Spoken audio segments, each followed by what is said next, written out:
Bueno, muchachos, después de que ustedes ya les había dado para... ¿Qué dicen? Disculpen. Chat. Ah, no ven, no ven las diapositivas. Confirme. Ah, eso es lo de mi cámara, amigos. Voy a activar.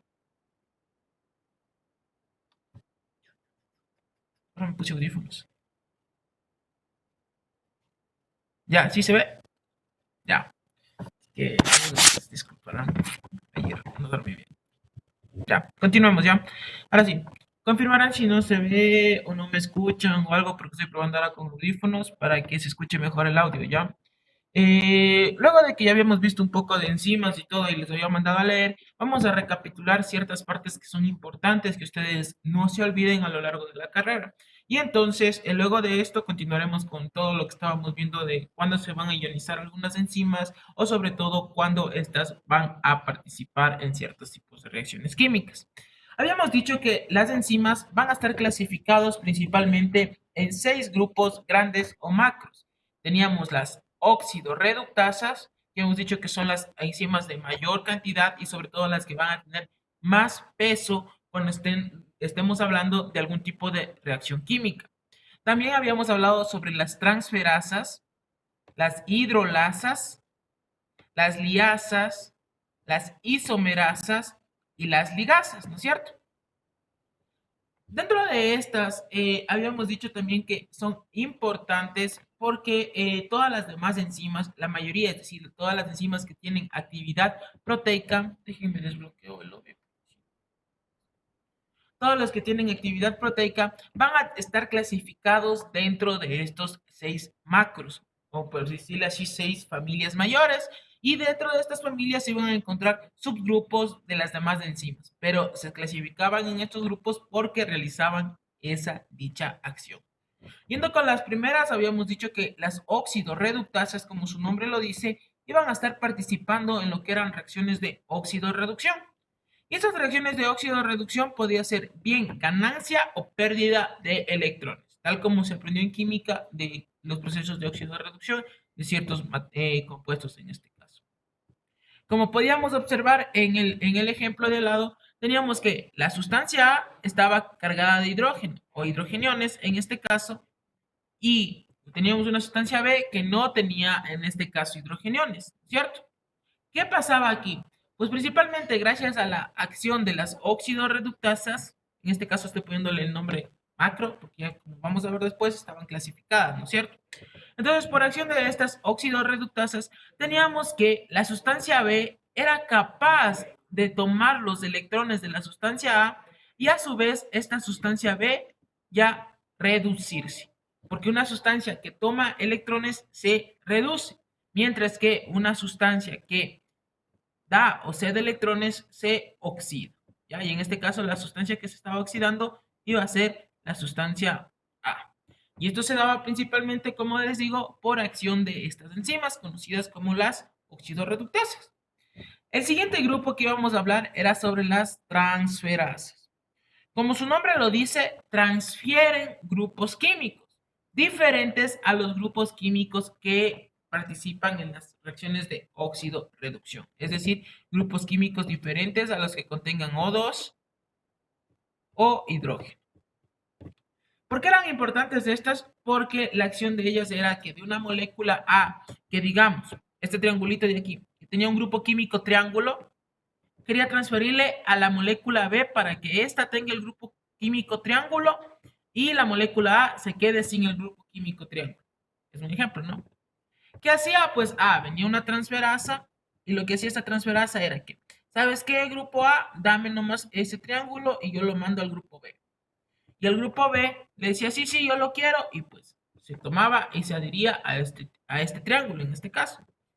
Y el grupo A se quedaba ya sin esa parte de su molécula, constituyendo ya prácticamente otro tipo de molécula para realizar otras funciones, como así lo amerite la célula.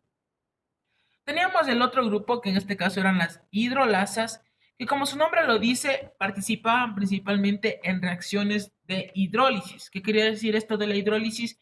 Que el agua era el responsable de que una molécula que estaba unida por ciertos puentes, esta se rompa y se convierta en dos sustancias totalmente diferentes. o en dos grupos totalmente diferentes. Estas reacciones de hidrólisis, muy bien, participaba el agua, entraba agua, destruía la molécula y el agua se iba. Recuerden eso. Por eso eran solo que el agua era el catalizador de estas reacciones, pero el agua no se quedaba dentro de las moléculas.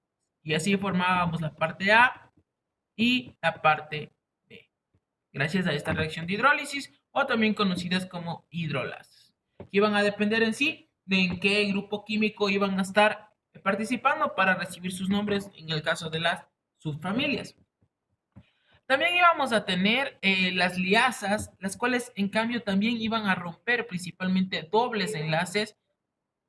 Y estos dobles enlaces que iban a ser rotos iban a ser gracias a la energía que podían utilizar estas liasas y sobre todo la característica importante de esta ruptura era que no utilizaban el agua como fuente para decir hidrólisis en este caso. Como podemos observar aquí, aquí tenemos, yo qué sé, un grupo unido por dos enlaces, mejor dicho, dos grupos químicos unidos por un doble enlace, y gracias a la acción de estas liasas, este doble enlace se podía romper para hacerse un enlace simple y que así una parte de la molécula pueda adherirse o juntarse a otro grupo químico, en este caso a un NH, ¿ya? Que es un amonio.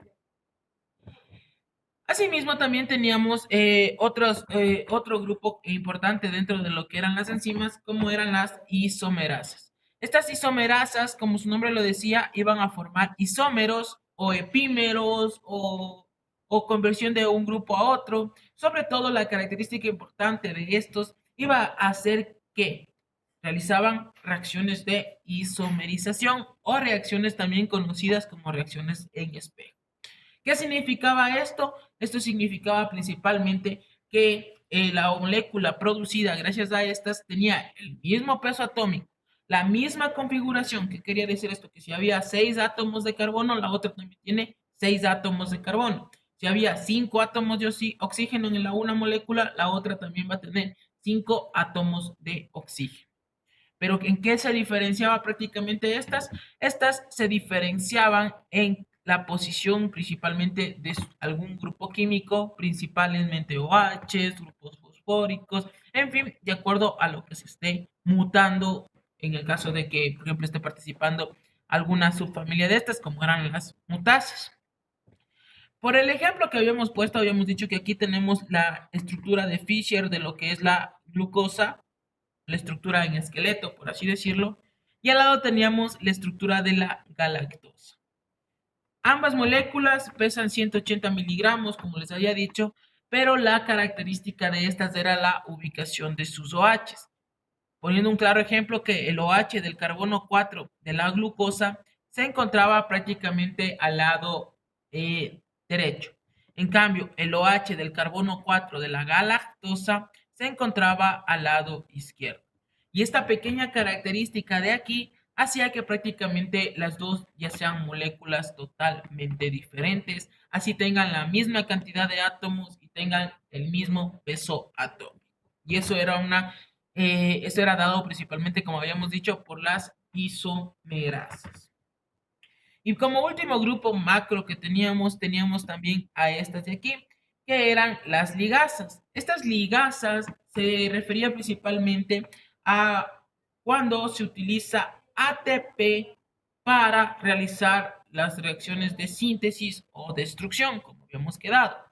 ¿Qué quería decir esto? Que para que esta sustancia A y esta sustancia B se unan y formen una sustancia juntos, tenía que el ATP ceder o dar un fósforo y este fósforo hacía como puente de energía y podía realizarse esta unión.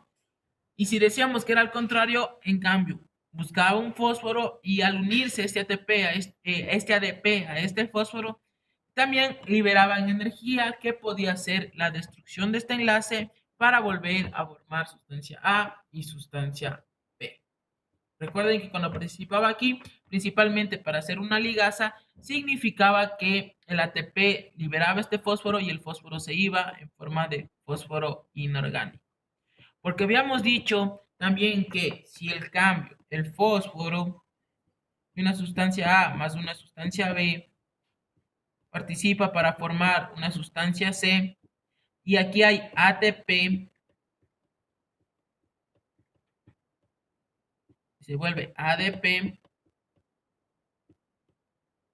y el fósforo se quedó unido a la molécula, es decir, gracias a que el ATP le cedió el fósforo a la molécula, las enzimas que iban a participar en esto pertenecían a un grupo de las quinasas, conocidas como sinasas, y que les había dicho que muchas reacciones químicas va a suceder esto y por eso son unas enzimas muy importantes dentro de estos procesos. Entonces, toda enzima o toda reacción que el ATP haya cedido un fósforo a la molécula va a ser regulado por las sinasas, ¿sí? Habíamos quedado ahí. Dentro de eso también les habíamos mencionado que estos grupos o estas familias tenían como hijos o subfamilias y que estaban aquí. Habíamos dicho que en las reacciones de óxido-reducción principalmente se caracterizaba porque teníamos algunos tipos de acciones, ya sea que las moléculas se oxidaban, es decir, perdían hidrógenos gracias a las oxidasas, se deshidrogenizaban también o se hidrogenizaban de acuerdo a cómo esté estructurada la molécula, por gracias a las deshidrogenasas en los casos de deshidrogenación y las hidrogenasas en casos de hidrogenación. Perdón, solo las deshidrogenasas, sino que pueden hacerlo en doble sentido, de acuerdo a cómo la molécula lo necesite. Y habíamos dicho que para estas de aquí, para las deshidrogenasas, habían coenzimas o que no ayudadores para poder mantener estos de aquí. ¿Ya? Y habíamos dicho que las principales coenzimas en el organismo venían derivados de las vitaminas, como el NAD y el FAD, que son aceptores de electrones. Teníamos también las reductasas que participaban en acciones de reducción, las peroxidasas en acciones de peroxidación, como habíamos hablado, las catalasas en acciones de destrucción, es decir, de ruptura de enlaces, y las oxigenasas pues participaban también en lo que era sacar grupos químicos de oxígeno, y las hidroxilasas principalmente también en lo que son grupos hidroxilo. Esto habíamos hablado sobre las oxidasas. Habíamos hablado también sobre las transferasas y les había dicho que existe de acuerdo al grupo químico que están transfiriendo. En este caso teníamos las transaldolasas, por ejemplo, las cuales se caracterizaban principalmente por transferir grupos aldosa. Las transcetolasas por transferir grupos cetosa y asimismo teníamos otros tipos de transferasas que transferían grupos acilo, metilo, glucosilo, fosforilo, de acuerdo a cómo la reacción así lo amerite. Y aquí teníamos estas quinasas que en realidad, como les decía, una de estas quinasas van a ser las sinasas. Vean que donde participan estas, aquí están dentro de este grupo las sinasas.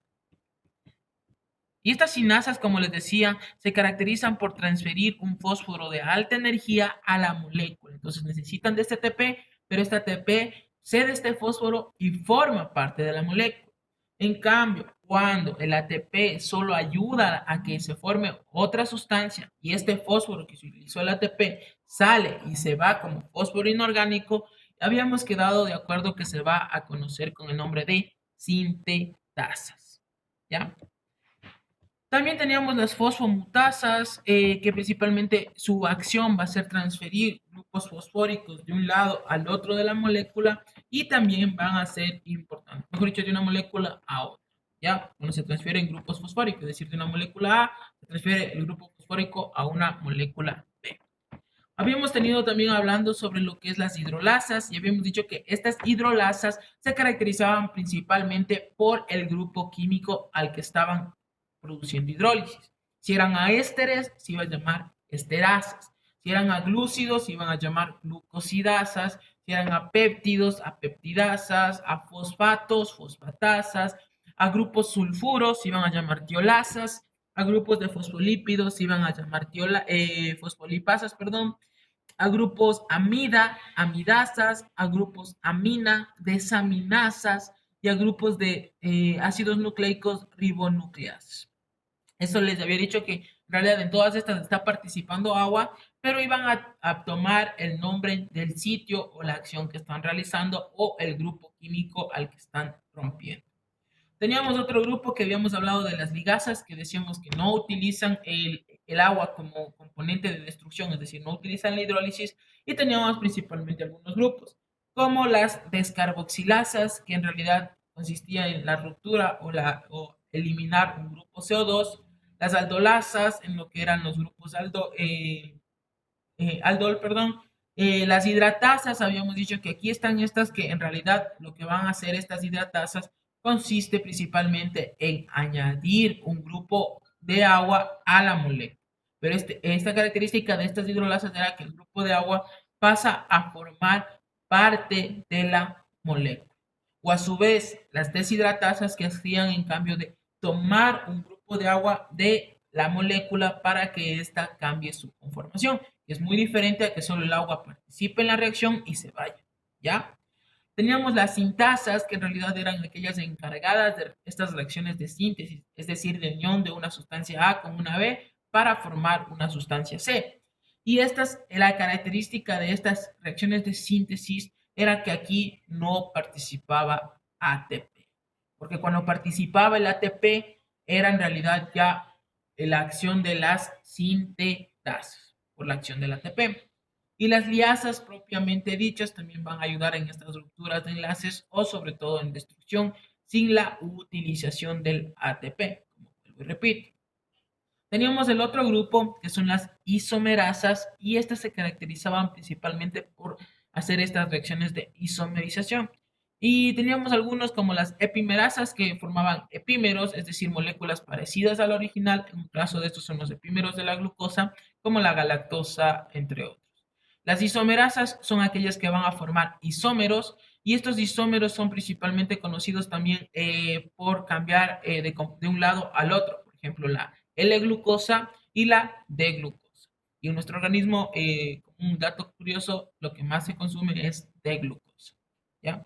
O decir que los OH están al lado derecho.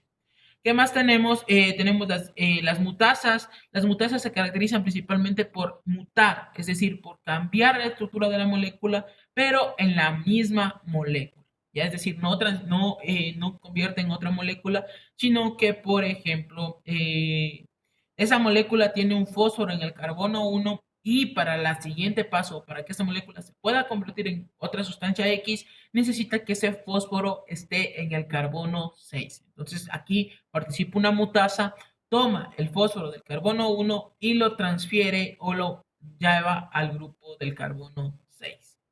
Y el último caso teníamos lo que son las ligasas y en estas ligasas participaba principalmente el ATP.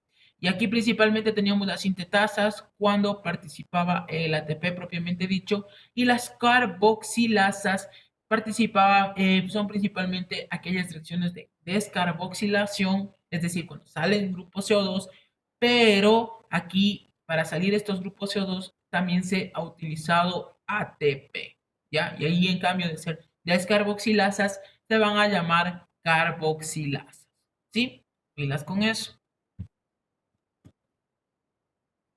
Habíamos hablado también sobre las enzimas alostéricas y habíamos dicho que una enzima alostérica va a ser aquella enzima reguladora de ciertos procesos. Y habíamos solo puesto como ejemplo que la glucólisis, es decir, los primeros pasos de la glucólisis, va a tener dos enzimas alostéricas. La fosfofructosinasa, solo era como ejemplo, ¿no? La fosfofructosinasa y la primera enzima alostérica que va a ser la glucosinasa. Habíamos dicho que sí, ¿por qué son alostéricas? Porque están principalmente regulando los procesos que se dan en cierto proceso metabólico.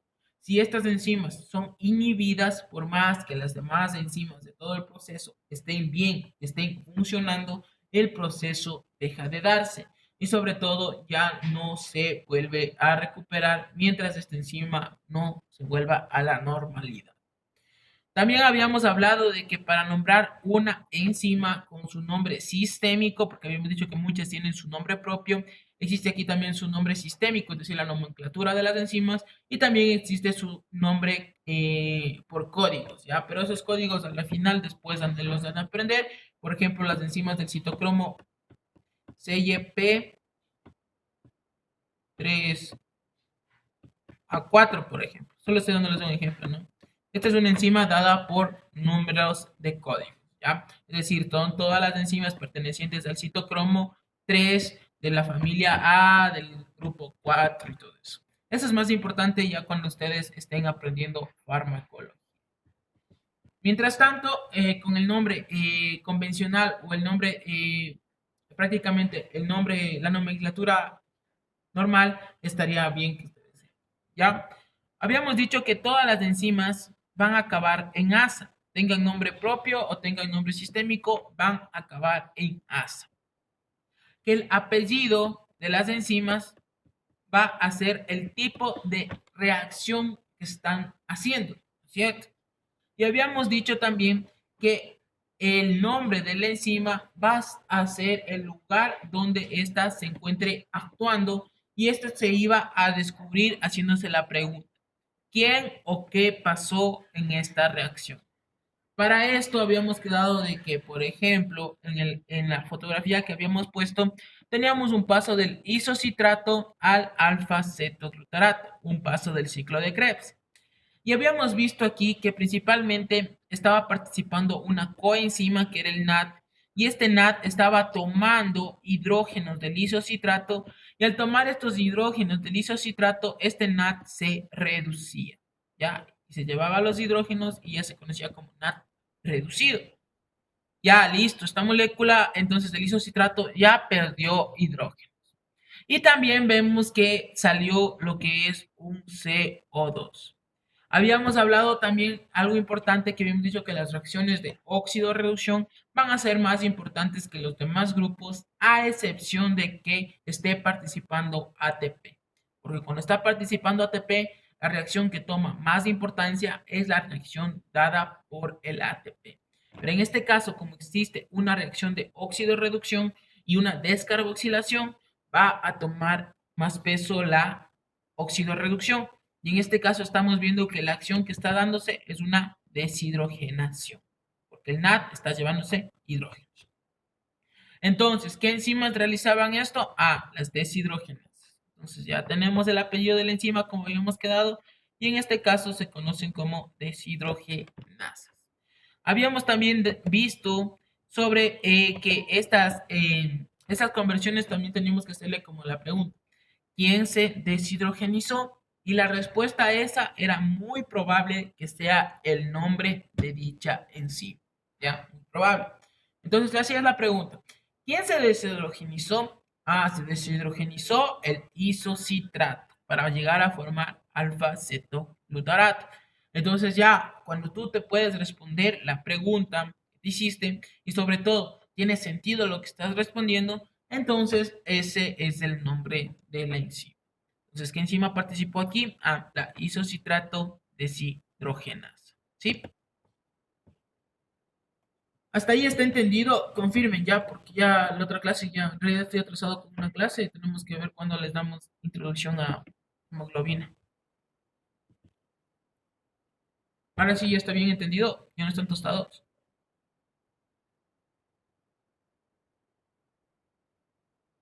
Solo uno me puso así. Confirmen los demás, muchachos. Yo sé que están con sueño, yo también, pero confirmen.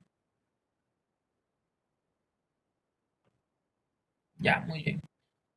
Entonces, cuando yo les tome la próxima clase una lección de cómo nombrar enzimas, pilas con esto. Ya, despuesito, despuesito, amigos. Hoy día estoy cansadito. Vamos a la siguiente. Luego de que ya sabemos en realidad qué tipos de enzimas, qué familias existen y cómo más o menos nombrarlas, en realidad esto de nombrar y todo, ahorita se les puede hacer como que un poco jodido y todo, pero después ya van a poderlo lograr con el tiempo. Ya, con el tiempo lo van a poder lograr y van a poder ya dominar esto. Y esto es importante, como les digo, principalmente a los que van a Bioki 1 y después a Bioki 2, porque es latoso y es feo aprenderse todas las enzimas que participan en todos los procesos. Ni yo me acuerdo. La verdad, yo solo yo X. Pero es bueno que ustedes sepan cómo pueden llegar a deducir ese nombre. Porque si saben eso, así no sepan de memoria, después de que vean ustedes el proceso, pueden llegar a deducir qué le pasó a la molécula, incluso así no tengan aquí nada de esto y solo les diga, por ejemplo, de la glucosa pasó a glucosa 6-fosfato. Ya, listo. Hubo una reacción de fosforilación. Bueno, en este caso, esta glucosa 6-fosfato se transformó gracias a que un ATP se dio una molécula o sea, se dio un fósforo a la glucosa para que ésta se fosforile. ¿Qué sucedió entonces aquí? Participó una sinasa, ¿cierto? Como les digo, el ATP le cedió un fósforo a la glucosa. Entonces, ¿cómo se llamará la enzima? Si preguntamos quién o qué se fosforiló, se fosforiló la glucosa. Oye, entonces la enzima se va a llamar glucosinasa o glucosasinasa. Pero después solo le dijeron glucosinasa. Ya. Y tienen el nombre. Y cuando ya tienen el nombre, pues ya pueden hacer por descarte, por lo que sea, porque a la final así les pongan, como les digo, glucosinasa, ya dicen, es que dice aquí glucosasinasa. ¿Sí? Pero es lo importante eso de que empiecen a dominarlo. Claro que al inicio, como les digo, a mí también me costaba, porque decía, pero no entiendo cómo hago la pregunta o no entiendo en realidad cuál es el proceso que tiene más valor. Pero ya después se van dando cuenta ustedes en realidad cuál es eso. ¿Ya? Continuemos. Habíamos dicho que las enzimas en sí, la catálisis enzimática estaba dada principalmente por algunos procesos, es decir, estas reacciones químicas sucedían por algo en nuestro organismo. Principalmente sucedían porque los reactivos es decir, este de aquí, recordemos que cada reacción química siempre va a tener reactivos y estos a su vez se van a formar en productos, ¿no es cierto? Entonces vamos a tener que recordar que los reactivos siempre deben colisionar entre sí, es decir, la enzima siempre debe unirse al sustrato, como habíamos quedado. Cuando, por ejemplo, vamos a hacer el ejemplo de la puerta mismo. Y tenemos una puerta y aquí está la chapa. Habíamos dicho que la enzima y el sustrato deben coincidir. ¿Qué quiere decir esto? Que la puerta es del sustrato, o en este caso ya, la puerta es del sustrato y la llave es la enzima, ¿ya? Y esta llave lo que va a hacer principalmente es ingresar a la chapa y cuando ingresa a la chapa significa que ya las llaves y la chapa se unieron. Pero la característica de esto habíamos dicho también que debe ser las llaves adecuada para la puerta adecuada. Porque si no es la llave adecuada o la puerta adecuada, lo que iba a pasar era que no iba a girar y pues no se iba a abrir prácticamente la puerta. Así va a suceder en las reacciones químicas.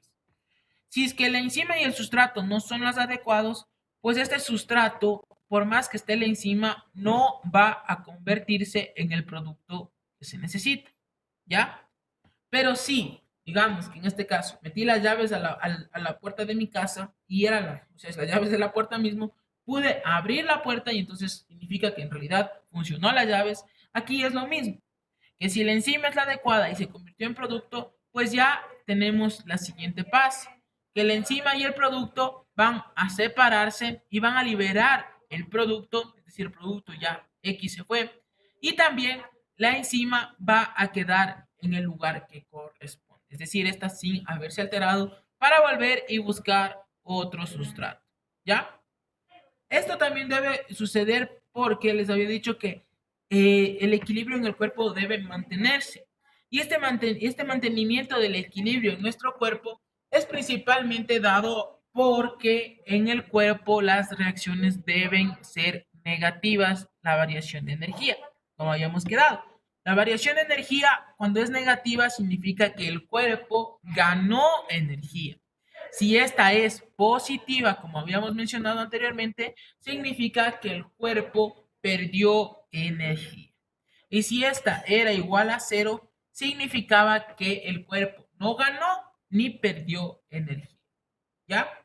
Habíamos visto que el estado, es decir, el paso donde que este enzima sustrato pasa a formarse a enzima producto, se va a conocer como el estado de transición, ¿ya? Y tiene lógica, porque al ser el estado de transición significa que ya en realidad en este punto la sustancia que era A va a convertirse en sustancia B, es decir, en el producto.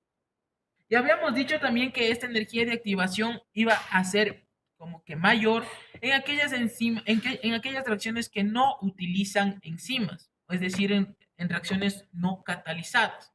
Mientras que si utilizare algún tipo de enzima, estas reacciones iban a ser con menor energía y sobre todo iban a ser más rápidas. Porque ustedes como pueden ver, esta es la que está utilizando enzimas, llega más rápido y llega a formar la sustancia deseada. En cambio, las reacciones que están sin utilizar algún tipo de catalizador demoran más tiempo en llegar a lo que es el estado de transición y también demoran más tiempo en salir del mismo y llegar a formar el producto.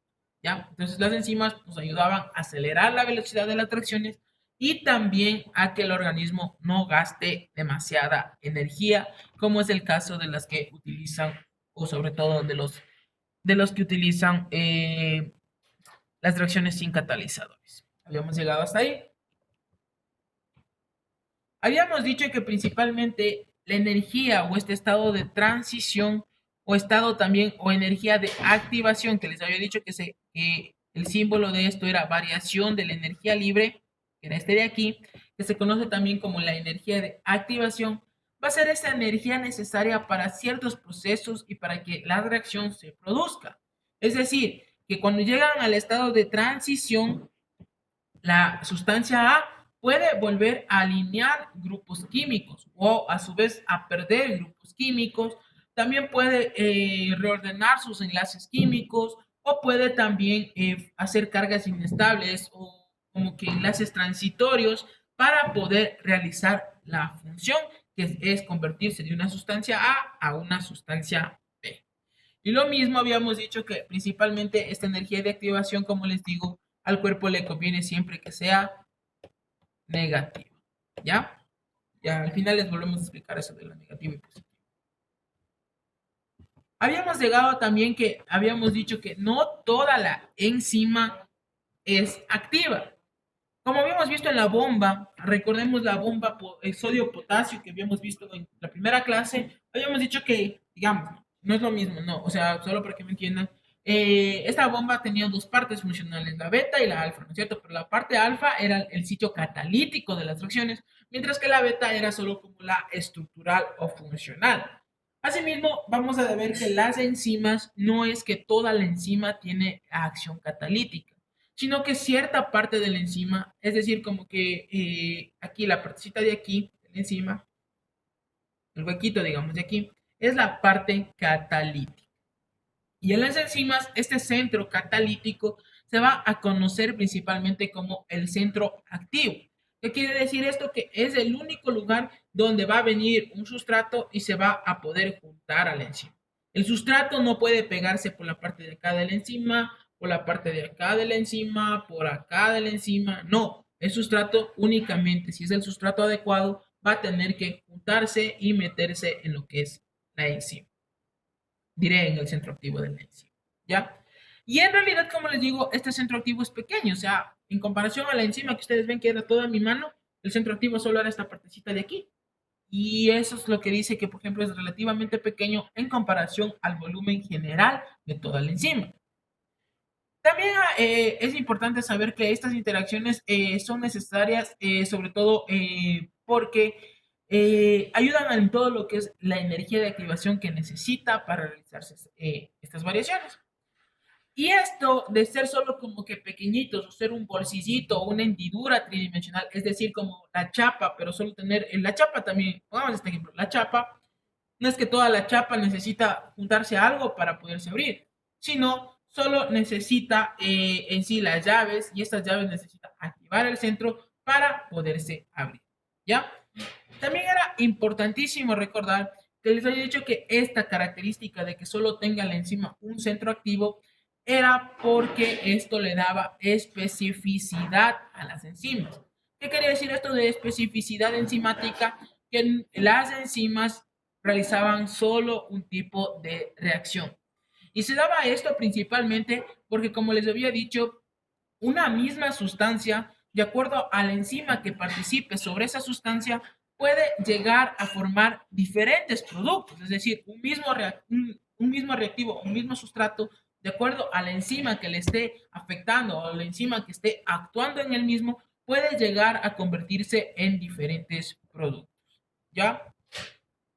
Y aquí teníamos el ejemplo que les había dicho que varios investigadores uno en 1894 y el otro en 1956, que es de X, eso la verdad es de X.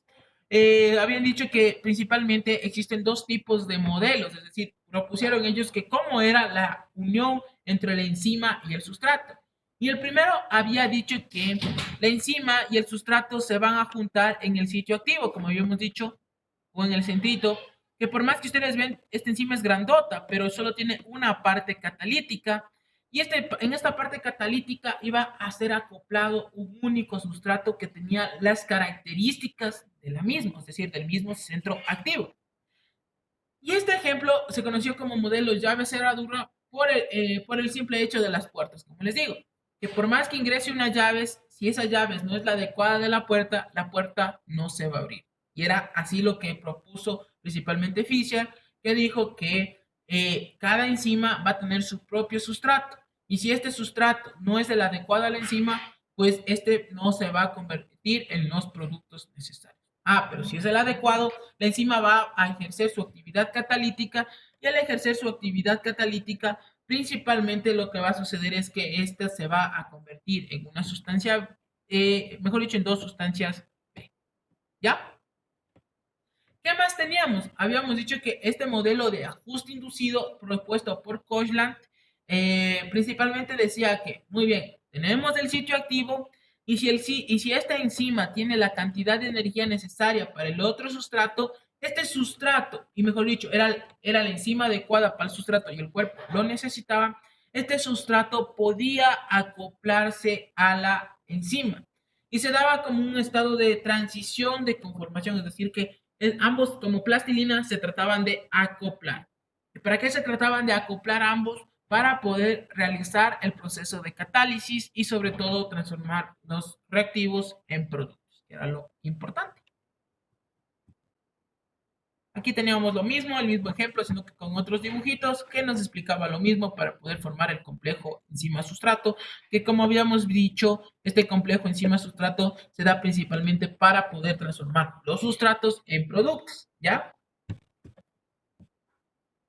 Y he aquí lo que les decía, que en realidad estos centros activos iban a ser importantes porque dependía de estos centros activos para determinar si en sí lo que cierta sustancia o cierta molécula se transforma, yo que sé, en una sustancia A o una sustancia B, ¿ya? Aquí tenemos un ejemplo. La glucosa 6-fosfato, que vino después de haberse formado la glucosa, vino y se formó en glucosa 6-fosfato. Gracias a que encima les dije que había participado aquí. Confirmen para confirmar. Eso ya les mencioné. Déjame hablar un ratito. Muy bien, la glucosinasa. Aquí participaba la glucosinasa, una sinasa, muy bien, glucosinasa. Principalmente esta glucosinasa pila se encuentra en lo que es en el riñón, casi digo, perdón, en el hígado, ¿ya? Y tenemos otra también que es la exocinasa que se va a encontrar en todos los tejidos, entonces ya bueno, eso ya después lo verán. Y aquí habíamos dicho que existe principalmente una transferencia de un grupo porque el ATP iba a transferir un grupo de fosfato a la glucosa para fosforilarle y este se convertía en ADP. Ahí estábamos, ¿no es cierto? Habíamos dicho también que esta glucosa 6-fosfato en realidad va a ser un producto que puede convertirse en diferentes cosas de acuerdo a cómo el cuerpo lo necesita. Solo por mencionarles, por ejemplo, si en esta glucosa 6-fosfato participa una fosfatasa. ¿Qué haría? ¿Qué hacen las fosfatasas? A ver, ya, confirmen acá, por favor, en el chat. Confirmen. MR silencio, por favor. Y mami, también no grite, estoy en clases. Y baja el volumen del juego. ¿Qué hacían, ¿Qué hacían lo que eran las fosfatasas?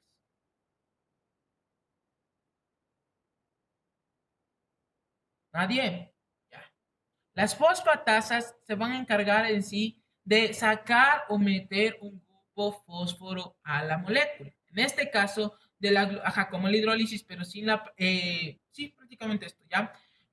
Lo que va a hacer prácticamente esta es sacar este grupo fósforo de la molécula de la glucosa 6-fosfato, y al sacar este grupo 6-fosfato de la glucosa, pues esta vuelve a su estado normal, es decir, al lado de acá de la glucosa, y se libera un fósforo de la molécula, ¿ya? Y esto se daba principalmente en ciertas zonas, por ejemplo, hablando del hígado, cuando el cuerpo detecta que la glucosa ha caído ya, es decir, ha disminuido los valores de glucosa y entonces el cuerpo necesita volverlos a, yo qué sé, el cerebro necesita glucosa, entonces dice, ¿sabes qué? Yo tengo almacenado glucosa 6-fosfato, dice el hígado, ahorita lo destruyo gracias a las fosfatasas y sale la glucosa al torrente sanguíneo y a través del torrente sanguíneo esta glucosa es llevada al cerebro o al órgano que lo esté necesitando. Entonces el cuerpo cuando necesite glucosa en el torrente sanguíneo va a participar una fosfatasa y va a realizar este proceso. Asimismo, por ejemplo, vamos a tener que va a darse una reacción de isomerización. Gracias a esta isomerasa, en realidad es la glucosa isomerasa. Esta glucosa isomerasa lo que va a hacer es principalmente transformar la glucosa 6-fosfato a fructosa 6-fosfato. ¿Qué quiere decir aquí? Que principalmente esta transformación se da para continuar con la obtención de energía. Entonces, este proceso de aquí se va a dar para llegar a formar ATP. Al final, que en realidad eso se conoce como glucólisis y después la glucólisis aerobia y después el ciclo de Krebs que les va a dar ATP. Entonces aquí, cuando el cuerpo necesite obtener energía, va a ser de transformar esta glucosa 6-fosfato a piruvato, porque en realidad todo este proceso de aquí va a llegar después a piruvato, y este piruvato va a llegar al ciclo de Krebs y va a formar ATP. En fin, esto aprenden en Bioqui 2, pero les digo que este proceso se da para la obtención de energía. O a su vez, también si participa una mutasa, esta mutasa lo que va a hacer en el organismo, mejor dicho, en esta glucosa 6-fosfato, es como su nombre les dije, que estas transfieren o sobre todo también participan en el proceso de isomerización, que consiste en transferir un grupo de un lado al otro, o mejor dicho, de un carbono a otro. Y en este caso, esta mutasa lo que va a hacer es transferir el fósforo que se encontraba en el carbono 6 de la glucosa al carbono 1 de la misma glucosa. ¿Y para qué hacía esto principalmente? Porque de aquí esta glucosa 1-fosfato puede llegar a formar glucógeno, ¿ya? Y al formar el glucógeno, esta glucosa, y bueno, ya, glucógeno, esta glucosa se puede llegar a almacenar, a reservar para cuando el cuerpo vuelva a necesitar energía, este glucógeno otra vez se empieza a destruir y regrese a la glucosa 6-fosfato. Eso ya es de acuerdo a como el cuerpo lo necesite. Pero lo importante de aquí es recordar que así exista un mismo sustrato, es decir, el mismo sustrato, en este caso la glucosa 6-fosfato, va a depender el producto que se forma de acuerdo a la enzima que está participando. ¿Ya? Eso es muy importante. ¿Hasta ahí está entendido? Confirme. Porque ahí inicia lo que ya no vimos ayer. Ah, esto tampoco vimos durante ayer. Confirmen para confirmar. Sí, no. Estén, veremos. Sí, me faltaron 20 esta clase. Ahora vamos a decir que ciertas reacciones químicas y sobre todo estos procesos de catálisis o sobre todo las reacciones en donde participan enzimas van a depender de ciertos condicionantes dentro del organismo. Sakami también. Sí estaba entendido. Si no, tranquis, voy más despacito. Sí está, ya. Continuemos, ¿ya? Como les digo, va a depender de ciertos condicionantes. Y uno de para que se realicen estas catálisis o estas destrucciones va a ser principalmente el equilibrio ácido-base que venimos aprendiendo las dos primeras clases. ¿Ya? ¿Qué es principalmente esto? Pues principalmente este equilibrio ácido-base va a depender mucho, y es decir, las reacciones de destrucción o síntesis de proteínas, perdón, destrucción o síntesis de sustancias gracias a la participación de estas enzimas, va a depender del pH que se encuentre la sustancia. Hablando, por ejemplo, del pH sanguíneo, debe estar en los valores normales de 7,40 o ya saben, un poco desviado de acuerdo con el organismo. Pero a su vez, si es que este, por ejemplo, varía en su concentración de hidrógeno, es decir, se vuelve más ácido si este aumentara, o en su concentración de OH, es decir, si este disminuye también se vuelve un poco más básico, o si este aumenta se vuelve más básico el pH, principalmente van a hacer que las reacciones químicas del organismo, sobre todo las que participan enzimas, bajen su velocidad. Y esto condiciona también que, por ejemplo, cuando el organismo necesita obtener energía, principalmente estas reacciones se den de una manera más lenta y sobre todo el cuerpo empiece a perder energía. Y hay también que conocer como que este pH, es decir, estos equilibrios ácido-base, también van a ser importantes porque hay enzimas que van a ser como que donan electrones, en este caso hidrogeniones, o a su vez toman hidrogeniones, yo que sé, pongamos un ejemplo X, del plasma. ¿Para qué hacen esto? Hacen principalmente estas enzimas de ser donantes o aceptores de hidrogeniones para aumentar su velocidad, ¿ya? Entonces también a veces el pH va a condicionar esto. ¿Y por qué condiciona? Porque si son aceptores de hidrogeniones, si este está también aumentado la cantidad de hidrogeniones, es decir, está un pH ácido, significa que estas reacciones metabólicas o metabólicas principalmente van a ser aumentadas o aceleradas a ritmos que el cuerpo no lo pueda tolerar. O en cambio, si son donadores de electrones, si ya existe en menor cantidad o en mayor cantidad los electrones, pues principalmente también va a hacer que esto se condicione su velocidad. ¿Ya? Pues aquí teníamos algunos ejemplos, por ejemplo, teníamos los radicales ácidos, los cuales también se podían juntar a estos hidrogeniones libres y sobre todo cuando ya se unían a este receptor, o sea, principalmente estos grupos ácidos carboxílicos se unían a un hidrogenio libre, principalmente esta era su forma ácida, ¿ya? Pero cuando éste liberaba el hidrogenio, se volvía a su forma básica, ¿ya? ¿Qué significa esto de básico y ácido? Ácido principalmente hay que acordarnos que ya como habíamos visto esos tapones endógenos que existía también eran principalmente bases que se podían unir a los hidrogeniones libres y así poder regular el pH. Aquí se parece a lo mismo, ¿ya? Que hay sustancias o radicales que se pueden unir a lo que es principalmente estos hidrogeniones libres y al unirse cambian su conformación. De ser base se vuelven ácido y posiblemente sea para poder aumentar la velocidad en la que se realizan algunos tipos de reacciones dentro de nuestro organismo.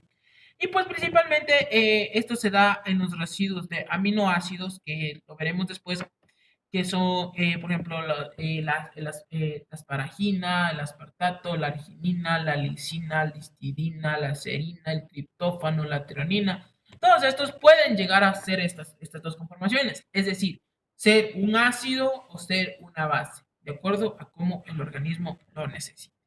Pero solo de aquí lo que más importante que quiero que se acuerden es que el pH condiciona la velocidad de las reacciones catalíticas dentro del organismo. Aquí. También existe otros tipos. En este caso también se conocen como catálisis covalente, la cual quiere decir que se forman enlaces covalentes, ¿ya? En el complejo enzima-sustrato va cuando la enzima llega, yo que sé, al sustrato, se junta al sustrato y esta cambia su conformación en cuanto a enlaces se refiere, ¿ya? La mayoría de estos enzimas sustratos tienen enlaces iónicos. Recordemos química básica del colegio que existían algunos tipos de enlaces, en este caso los enlaces iónicos o metálicos, los enlaces covalentes, principales no. Y estos enlaces iónicos tenían la característica de que eran muy fáciles de romper, es decir, que se liberaban, ¿ya? En cambio, los enlaces covalentes eran como que un poco más difíciles hacer su ruptura, ¿ya? Por energía era como que un poco más difícil. ¿Para qué forman principalmente estos complejos enzima-sustrato, estos enlaces covalentes? Los forman principalmente porque hay reacciones que necesitan gran cantidad de energía y si es que en realidad no formaran este enlace covalente, esta sustancia se liberara ya. Es decir, la enzima y el sustrato se desprendieran antes de tiempo y no llegara a formar el producto que se necesita, ¿ya? Al formar estos tipos de enlaces covalentes, lo que hacen es que, por más que existan estas grandes fuerzas o cantidades de energía que estén participando, la enzima y el sustrato se mantienen unidos hasta llegar al estado de transición. Cuando llegan a este estado de transición que habíamos hablado, este estado de transición hace que este enlace otra vez regrese a ser enlace iónico y se convierte en producto. ¿Ya? Cuando se convierte en producto, otra vez se libera la enzima y el producto. ¿Ya? Pero necesitaba de este enlace, como les digo, covalente es más que todo para mantenerse unidos y que no se rompan antes de tiempo. Cuando vemos, por ejemplo, esto lo vemos principalmente en reacciones de transaminaciones, es decir, transferir un grupo amino de un grupo de una sustancia A para transformarle a una sustancia B.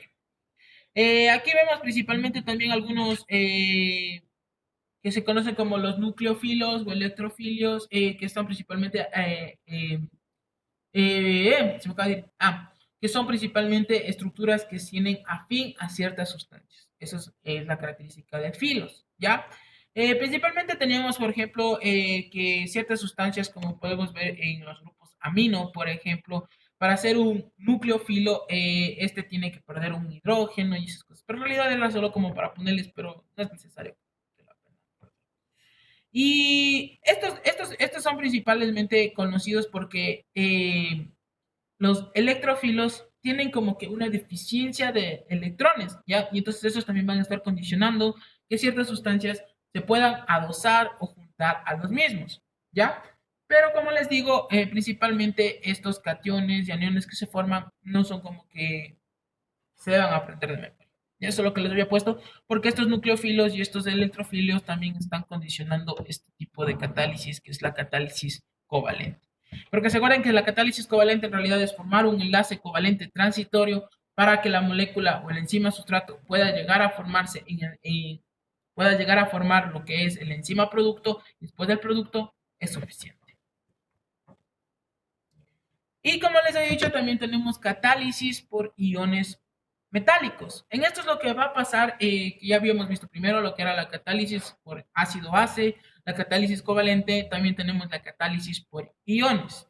En esta, pues principalmente van a estar participando diferentes formas de catálisis, en la cual principalmente va a estarse lo que es se va a necesitar principalmente lo que digo es estos iones metálicos para poder producirse estos sustratos, es decir, para que reaccione la enzima sustrato y se pueda realizar la reacción. ¿Qué hacen estos? Pues principalmente estos iones metálicos también van a estar estabilizando los estados de transición de estos compuestos, es decir, de la sustancia A, para que se transformen en la sustancia B. También teníamos otro ejemplo de que estos van a intervenir en ciertas reacciones, principalmente en los estados de reducción, es decir, en las reacciones de óxido-reducción. Y esto era importante también acordarse porque hay algunas enzimas que van a realizar esto. Habíamos hablado de la anhidrasa carbónica y habíamos dicho que la anhidrasa carbónica puede constituir lo que es el CO2 y el agua, transformarlos a ácido carbónico, ¿cierto? HC2O3. O a su vez, el ácido carbónico lo podía transformar a CO2 y agua. Pero habíamos visto que incluso este ácido carbónico no permanecía mucho tiempo en lo que eran los eritrocitos o los pulmones o los riñones, sino que este tendía a disociarse y se disociaba en bicarbonato e hidrogeniones. Y principalmente esto se daba para poder en sí eliminar los hidrogeniones y conservar el bicarbonato en el caso de los riñones, o a su vez también para mantener este equilibrio entre ácidos y bases. Y aquí, en esto de aquí, que como ustedes ven, el sitio activo de la anhidrasa carbónica hace que se una, ya, yo qué sé, se une el CO2 y el agua y se forme el bicarbonato, diré el ácido carbónico, perdón. Pero como están participando estos iones metálicos, en este caso el ion es el hidrógeno, este hidrógeno tiende a liberarse. Cuando este se libera, pues principalmente también es un tipo de catálisis porque ya se están formando dos tipos de sustancias diferentes. Aunque aquí ya no participó ninguna enzima, porque esto pasó directamente, es decir, la liberación del hidrógeno, es un producto o es como decirles la consecuencia de que haya participado la anhidrasa carbónica. ¿Ya? Entonces aquí principalmente, como les digo, van a estar participando algunos tipos de metales, como el zinc, por ejemplo, también que nos ayuda a estos tipos de reacciones, sea bien de síntesis o sea bien de catálisis o destrucción. Y habíamos llegado aquí hablar sobre lo que es el metabolismo. Ya habíamos dicho que el metabolismo en sí va a ser entonces todo un conjunto de reacciones químicas en el interior de la célula y que va a estar dado principalmente por dos tipos de procesos.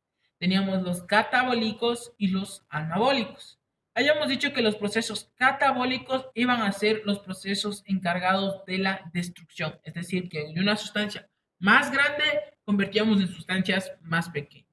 Y los procesos anabólicos iban a ser los encargados de la síntesis o construcción de sustancias. ¿Qué quería decir esto? Que de dos sustancias más pequeñas formábamos una sustancia más grande y más compleja. Habíamos dicho que para que se dé estos procesos de metabolismo necesitábamos esta energía de activación y que al hablar de esta energía de activación habíamos dicho que principalmente esta energía dependía de la variación de energía libre que llevamos otra vez a recordar. Variación de energía libre que podíamos tener de tres tipos. Bien, cuando el cuerpo pierde energía, es decir, variación de energía libre positiva. Cuando el cuerpo gana energía, es decir, variación de energía libre negativa. O a su vez, cuando el cuerpo no pierde ni gana energía, variación de energía de orden cero. Que para que esta variación de energía o el cuerpo no utilice demasiada energía, íbamos también a tener estos catalizadores o enzimas que iban a ser las responsables de que estos procesos sean más rápidos y sobre todo no le cuesten al organismo eh, tanta energía. ¿Ya? Habíamos mencionado también que la principal fuente de energía, no la única, ojo, pero la principal fuente de energía dentro del organismo iba a ser el ATP, ¿ya? Y esta fuente de energía del ATP, habíamos dicho que este ATP tenía una conformación que era adenosín trifosfato, ¿no es cierto? Pero ese adenosín trifosfato tenía una característica especial, que estaba constituido por, bien dice su nombre, una molécula de adenosina, adenosina, y estaba constituido por un fósforo inorgánico y por dos fósforos de alta energía, o NP, que hemos dicho. Entonces quería decir que esta molécula podía dos veces dar energía, principalmente por esta característica de tener dos fósforos de alta energía constituyendo su molécula. Y habíamos dicho que este fósforo inorgánico principalmente servía de enlace para poder unir lo que eran los fósforos de alta energía con la molécula de adenosina. También habíamos mencionado que este ATP principalmente lo que va a estar dando es 30.4 kilojoules mol de energía. Que para que ustedes se hagan una idea, habíamos dicho que esto es prácticamente, sí, un kilojoule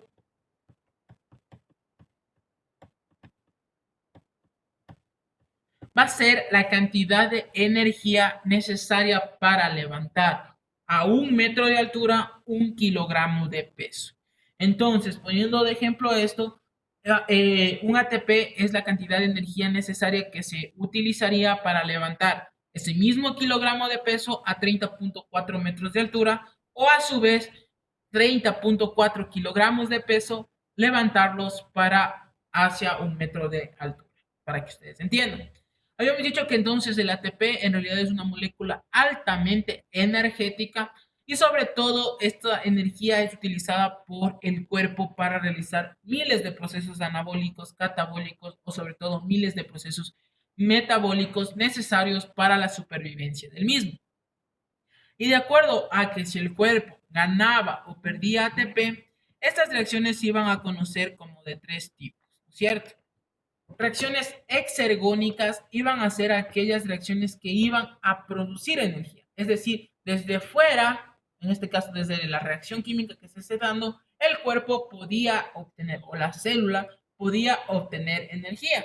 Y la característica de estas reacciones exergónicas iba a ser que principalmente estas iban a ser de variación de energía libre de orden negativo, ¿cierto? En cambio, había el otro tipo de reacciones químicas, las cuales en cambio el cuerpo tenía que darles energía para que se puedan realizar. Y estas reacciones se iban a conocer como reacciones endergónicas o también conocidas como reacciones de variación de energía libre positiva, ¿ya? En las cuales para poderse dar necesitan de energía que el cuerpo lo dé. Y también teníamos los otros tipos de reacciones que se llamaban reacciones isoergónicas, que eran también conocidas como variaciones de energía libre de orden cero, en las cuales el cuerpo no ganaba energía, pero tampoco perdía, es decir, tampoco necesitaba esta reacción que el cuerpo le dé energía. Y habíamos hablado de un caso, ejemplo, eran las reacciones isoorgánicas, la conversión del CO2 y el agua para llegar a formar ácido carbónico, en el caso que así el cuerpo lo necesitara. O a su vez de ácido carbónico transformarlo en CO2 y en agua. Habíamos dicho que las reacciones que ganan o pierden energía en el cuerpo van a ser de estados irreversibles, porque como les decía, el cuerpo no sabría qué hacer después con esos dos ATPs que caso X ganare, o el cuerpo no sabría de dónde sacar esos dos ATPs en caso que así lo perdiera. Claro que te pongo ejemplo de dos ATPs, pero puede ser un ATP, 5, 10, 15, 20, 25, 100 ATPs, de acuerdo a la acción metabólica que esté realizando el cuerpo. Las únicas reacciones que iban a ser reversibles, es decir, de la sustancia A llegar a la sustancia B y de la sustancia B llegar de nuevo a la sustancia A, iban a ser las reacciones de orden cero, es decir, las reacciones reversibles. Y recordando, íbamos a decir que para entender esto era muy fácil. Teníamos los sustratos y teníamos los productos. Para hacer una reacción exergónica o sobre todo que gane energía, o mejor dicho, para determinar si era una reacción que ganaba o perdía energía, era solo realizar una resta de sustratos menos productos y el valor que nos daba aquí determinaba la condicionante de la reacción. Y ya, eso de metabolismo rápido, metabolismo lento, eso depende principalmente de las enzimas que estén participando y muchas de las personas por ejemplo, hay reacciones de acetilación que se van a conocer personas de acetiladores lentos o acetiladores rápidos. Y esto no depende en sí de solo la reacción, de que tengan más cantidad de energía o menos cantidad de ATP, sino más depende de cómo esté constituido a nivel genético esos tipos de reacciones dentro del organismo. Y en sí, las reacciones van a ser más genéticas, ¿ya? Entonces, eso de que tengo el metabolismo más rápido, tengo el metabolismo más lento, es en realidad cómo esté constituido genéticamente tu cuerpo, es decir, cómo es que tus células están constituidas a nivel de ADN y ARN.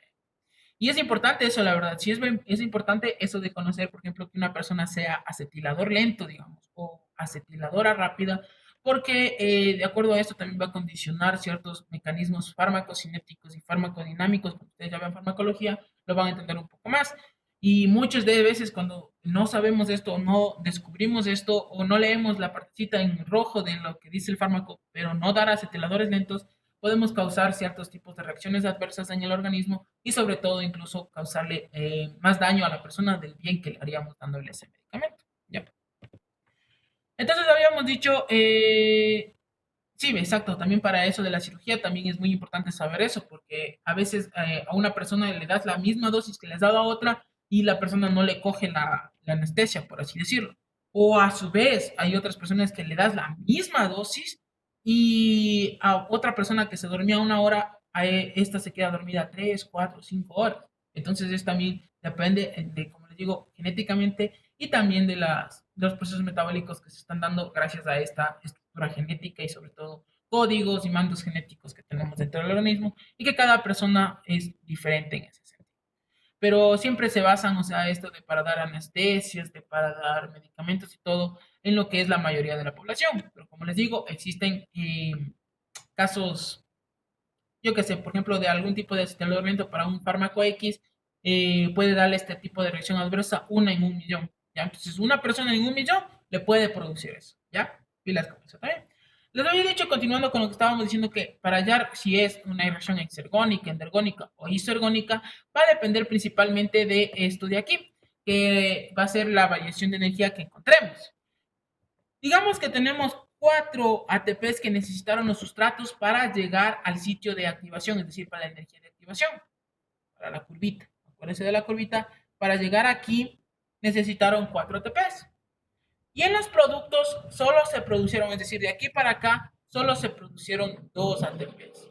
Entonces haríamos la resta. 4 menos 2 nos daría 2 ATPs positivos. ¿Qué significaba esto? Significaba que el cuerpo tenía que de ley sacar de no sé dónde 2 ATPs para darle a esta reacción y así se pueda producir la reacción. Eso significaba esto, ¿no es cierto? Pero al cuerpo le habíamos dicho que no le conviene esto porque en realidad estaría perdiendo energía, tendría un desequilibrio energético y sobre todo esto en realidad no sería nada de beneficioso para el organismo, ¿cierto? Teníamos otro ejemplo, que por ejemplo teníamos 4 acá, pero en los productos se producían 6 ATPs, quedando una ganancia de menos 2 ATPs, ¿ya? ¿Qué quería decir esto principalmente?